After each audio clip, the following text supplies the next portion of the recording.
So even those who make it to hospital face terrible hardship. No drugs, little nutrition and infection means 16-year-old Janice is too weak to give birth herself. The midwives are literally forcing this baby into the world. Her brother and sister were both slaughtered by the Seleka. Now she's alone, chased from her home and pregnant after rape, and she's struggling to give life to another. When the little boy is finally dragged into the Central African Republic, he's not breathing. The midwives work hard to resuscitate him. This has been a terribly traumatic experience for him too. Finally, the cry of life. It is a brutal birth to a baby boy who was not wanted, and now another mouth to feed in this dangerously chaotic country. Unless the peace talks succeed, the little boy will end up in one of these camps. Half the country is now living like this. The fighting, killing, rape and looting on both sides has sent them fleeing into these camps where disease is thriving. Really, it's deplorable here. It's extremely urgent these people go back to their homes because it's very difficult. It's more than a month they've been here and everyone wants the security back.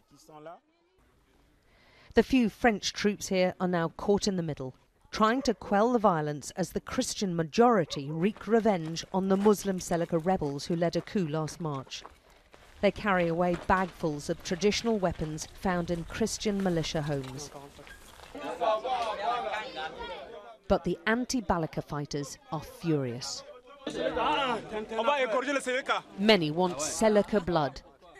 The president's gone, but the bloodlust goes on. The Seleka are the problem, this man says. The friend hurrying him away thinks we're French.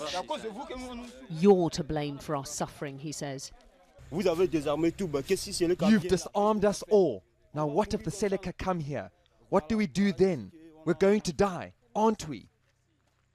But the militia have come too far to give up now, and the anti-Balaka leaders are holding on to their weapons.